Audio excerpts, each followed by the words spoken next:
Сайн байцгаана уу? Өнөөдөр би та бүхэндээ өөрийн номыг хэрхэн үр дүнтэй уншдаг талаар бяцхан зөвлөгөө хуваалцъя. Нэгдүгээрт унших номоо сонгох. Та ямар ч төрөл жанрын ном сонирхдог байж болно. Хэрвээ унших номоо сонгосон бол энэ номноос би маш их зүйлийг сурна шүү гэсэн үндсэн дээр уншиж эхлэнэ гэсэн үг. Тархиа сурахад чиглүүлнэ гэсэн үг юм. Номыг маш хурдан унших нь чухал биш. Харин хэрхэн олон зүйлийг сурах вэ гэсэн гол зорилгоор унших нь чухал. Хоёрдугаар тодруулах хийх.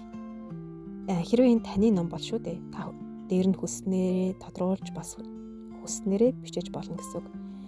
Өөрийнхөө чухал гэж утсан үг ишлэл хэсгийг тодруулах, ингэснээр дараа нь хэрэгтэй үедээ эргүүлж хараад санахад амар болдог. Мөн тодруулснаар бидний тархи энэ зүйл чухал юм байна гэдгийг хүлээж авдаг.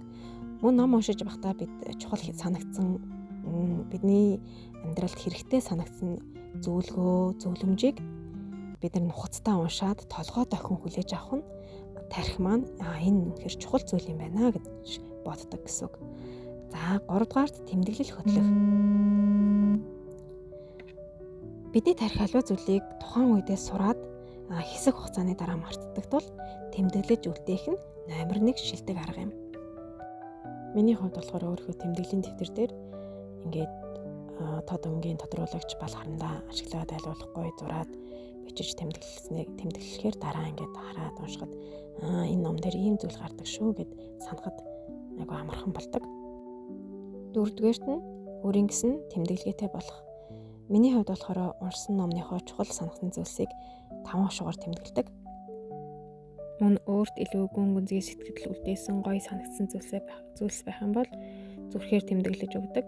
За тэгээд дараа унших, судлах, анхаарах зүйл байвал асуултын тэмдэг, анхаарлын тэмдгээр тэмдэглэдэг байгаа.